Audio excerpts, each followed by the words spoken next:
Assalamualaikum warahmatullahi wabarakatuh. Saudaraku dimanapun berada, yang saya cintai karena Allah. Salam silaturahmi dari saya, Arba'in Nawawi, dari Kota Bontang, Provinsi Kalimantan Timur. Demi kelangsungan dan kemaslahatan channel dakwah ini, mohon dukungannya dengan cara subscribe, like, and share. Jazakumullah khair. Assalamualaikum warahmatullahi wabarakatuh. Assalamualaikum warahmatullahi wabarakatuh. Alhamdulillah, wassalatu wassalamu ala rasulillah wa ala alihi wa sahbihi wa mawala. La hawla wa la quwata illa billah. Amma ba'du. Bersyukur kita kembali kepada Allah dengan ucapan Alhamdulillah dan berselawat kepada Rasulullah sallallahu alaihi wasallam dengan ucapan Allahumma salli ala Sayyidina Muhammad wa ala ali Sayyidina Muhammad. Saudaraku dimanapun berada, yang saya cintai karena Allah subhanahu wa ta'ala. Semua makhluk Allah di muka bumi ini, apakah dia makhluk atau benda hidup, ataukah dia makhluk atau benda mati, manakala ada hubungan dengan dinul Islam, ada keterkaitan dengan agama Islam, maka pasti dan pasti dia akan mulia. Apakah kemuliaan itu diperoleh dalam pandangan manusia, dalam hidup dan kehidupan dunia ini? Lebih-lebih kemuliaan itu akan dia raih di dunia, di akhirat, yakni di sisi Allah subhanahu wa ta'ala. Salah satu contoh kecil, wahai saudaraku, keramik atau marmer atau ambal atau karpet yang sama-sama kita duduki di rumah Allah subhanahu wa ta'ala, di masjid atau di musalla, dia menjadi mulia. Kenapa? Karena dia berada di dalam rumah Allah subhanahu wa ta'ala. Dengan kata lain, dia ada hubungan dengan dinul Islam, ada keterkaitan dengan agama Islam. Begitu mulianya keramik, begitu mulianya marmer, begitu mulianya karpet, ambal yang ada di dalam ruangan masjid, maka tidak seorang pun yang berani dengan sengaja masuk ke dalamnya dengan membawa najis dan meletakkan najis tersebut di atas marmer, keramik, karpet, atau ambal yang ada di rumah Allah. Begitu mulianya marmer, begitu mulianya keramik, ambal, karpet yang ada di rumah Allah subhanahu wa ta'ala, tidak seorang pun yang berani dengan sengaja masuk ke dalamnya dengan menggunakan alas kaki. Saudaraku yang saya cintai karena Allah subhanahu wa ta'ala, sama-sama keramik, sama-sama marmer, mungkin sama harga, sama bentuk, sama model, cuma beda letak. Yang letaknya di hotel, yang letaknya di kantor-kantor besar, ya, yang letaknya di diskotik, tentu akan menjadi lain persoalannya. Tidaklah menjadi masalah manakala ada manusia masuk ke dalamnya dengan membawa najis. Tidaklah menjadi masalah manakala ada manusia masuk ke dalamnya dengan menggunakan alas kaki. Bahkan justru akan menjadi masalah manakala ada manusia masuk ke dalamnya dengan tidak menggunakan alas kaki. Sekali lagi, sama-sama keramik, sama-sama marmer, sama-sama ambal, sama-sama karpet, cuma beda letak. Yang letaknya di rumah Allah, dia menjadi mulia. Yang letaknya di hotel, yang letaknya di diskotik, yang letaknya di gedung-gedung besar, gedung-gedung tinggi, dia menjadi hina. Nah, kalau benda mati saja, berupa keramik, marmer, karpet, ambal, dia ada hubungan dengan dinul Islam, dia ada keterkaitan dengan agama Islam, dia menjadi mulia. Apatah lagi kita semua, makhluk Allah yang jauh lebih sempurna bila dibandingkan dengan makhluk-makhluk Allah yang lain, tentu akan lebih mulia lagi. Bahkan Allah berikan kebahagiaan, kesuksesan, kejayaan, tidak hanya di dunia, tetapi juga di akhirat Allah subhanahu wa ta'ala. Siapapun kita, apapun status sosial yang kita sandang, Apakah kita sebagai pejabat ataukah kita hanya seorang rakyat? Apakah kita sebagai konglomerat ataukah kita orang menengah? Apakah kita sebagai atasan ataukah kita sebagai bawahan?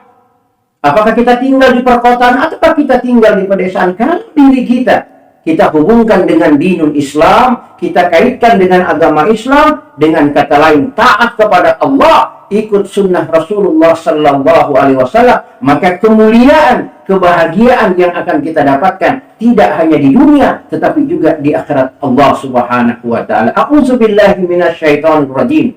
Inna akramakum indallahi atqakum. Sesungguhnya yang paling mulia di antara kamu adalah siapa yang paling bertakwa kepada Allah Subhanahu Wa Taala. Bahkan di dalam Al-Quran surah Ar-Ra'd ayat 29, Allah Subhanahu Wa Taala juga berfirman, "Alladzina amanu wa amilus salihati tuba lahum wa husnu ma'ab." Yang artinya orang-orang yang beriman dan beramal saleh. Dengan kata lain dia taat kepada Allah, ikut sunnah Rasulullah Sallallahu Alaihi Wasallam, maka kebahagiaan dunia yang akan dia dapatkan dan tempat kembali yakni akhirat yang jauh lebih baik. Untuk membuktikan ini semua, wahai saudaraku, mari sejenak kita tengok sejarah ke belakang. Siapa yang tidak mengenal sahabat Bilal bin Rabah? Sebelum sahabat Bilal meletakkan dirinya pada fitrah, sebelum Bilal memeluk Islam, sebelum Bilal hubungkan dirinya dengan agama Allah, agama Islam, Bilal adalah manusia yang paling hina.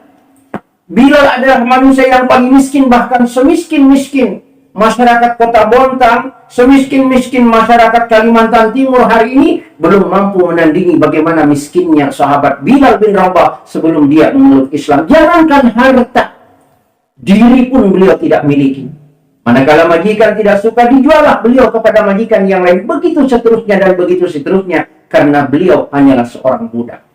Tetapi ketika sahabat Bilal memeluk Islam, dia letakkan dirinya pada dinul Islam, dia taat kepada Allah, ikut sunnah Rasulullah Sallallahu Alaihi Wasallam, 180 derajat hidupnya Allah rubah. Di dunia Allah muliakan, di dunia Allah berikan kebahagiaan, dan nanti di akhirat Allah Subhanahu Wa Taala kemuliaan Allah berikan, kebahagiaan Allah berikan. Bukankah sejarah telah mencatat Bilal dulunya hanyalah seorang budak, pernah diangkat menjadi muazzinnya Rasulullah Sallallahu Alaihi Wasallam. Di dunia sejarah juga telah mencatat bahwa beliau pernah menjadi gubernur di Damsyik setingkat dengan kepala negara. Lalu bagaimana kemuliaan, kebahagiaan Allah berikan kepada sahabat Bilal nanti di akhirat Allah? Ketika Rasulullah Sallallahu Alaihi Wasallam dimi'rajkan oleh Allah dan diperkenankan oleh Allah melihat bagaimana indahnya surganya Allah, Rasulullah Sallallahu Alaihi Wasallam mendengar terompah beliau, mendengar sandal sepatu dari sahabat Bilal di surganya Allah, dan itu pertanda kelak sahabat Bilal akan masuk ke dalam surganya Allah Subhanahu Wa Taala. Dan salah satu sahabat kelak yang menjadi rebutan bidadari di surganya Allah adalah sahabat Bilal bin Rabah. Sebaliknya, siapa yang tidak mengenal Qarun, manusia yang paling kaya di zaman Nabi Musa alaihissalatu wassalam, begitu kayanya sampai-sampai anak kunci pintu gudang kekayaannya saja baru mampu diangkat 40 sampai 70 ekor onta. Luar biasa kekayaan yang beliau miliki. Dia menganggap dengan kekayaan yang dia miliki disitulah letak kemuliaan hidupnya. Dia menganggap disitulah letak kebahagiaan hidupnya. Sampai-sampai dia lalai bersyukur, berterima kasih, bersujud kepada Allah atas nikmat yang Allah berikan. Bahkan puncak keingkaran Qarun sampaikan kepada Nabiullah Musa alaihissalatu wassalam, harta yang bergelimang yang beliau miliki bukanlah pemberian Allah, tetapi atas hasil kerja keras beliau. Apa yang terjadi? Allah hinakan Qarun laknatullah alaih, ditenggelamkan Qarun bersama dengan seluruh harta kekayaannya di dalam perut bumi pada saat terjadi peristiwa gempa bumi yang begitu dahsyat.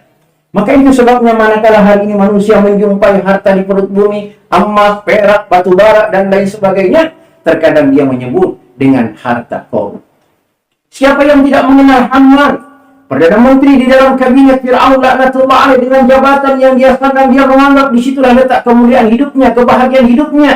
Sampai-sampai juga dia lalai bersyukur, berterima kasih kepada Allah. Bahkan puncak keingkaran Haman, dia sampaikan kepada Nabiullah Musa alaihissalatu wassalam bahwa yang patut disembah bukanlah Allah. Tetapi Fir'aun laknatullah alaih. Apa yang terjadi? Allah hinakan Haman, ditenggelamkan bersama dengan Fir'aun. Fir'aun laknatullah alaih di Laut Merah. Begitu pula Fir'aun, seorang raja, seorang penguasa, segala-galanya beliau miliki. Sehingga karena beliau miliki kerajaan, beliau miliki pengaruh, beliau miliki semua, beliau miliki. Dia menganggap di situ letak kehebatan hidupnya, kemuliaan hidupnya, kebahagiaan hidupnya. Tapi dia lalai bersyukur, berterima kasih kepada Allah. Maka apa yang terjadi? Allah hinakan Fir'aun, Allah tenggelamkan di Laut Merah bersama dengan para pengikutnya. Ya, ditenggelamkan di Laut Merah di zaman Nabi Musa alaihissalatu wassalam. Siapa yang tidak kenal Namrud? Seorang raja di zaman Nabi Ibrahim alaihissalatu wassalam. Kerajaan beliau miliki, kekuasaan beliau miliki, sehingga sama seperti Fir'aun laknatullah alaih. Pun beliau jauh dari Allah.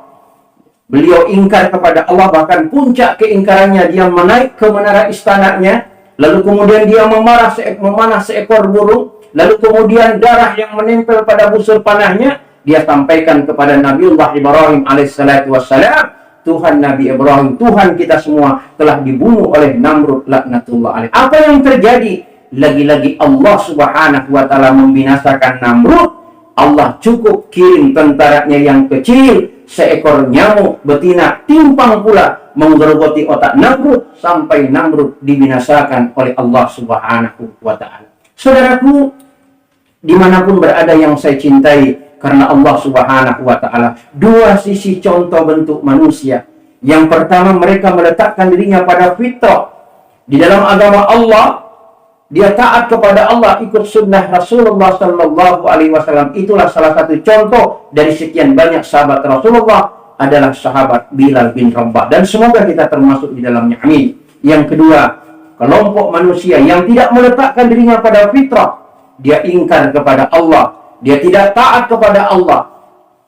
Itulah Haman, itulah Qarun, itulah Fir'aun, itulah Namrud laknatullah alaih. Dan semoga kita semua tidak termasuk di dalamnya.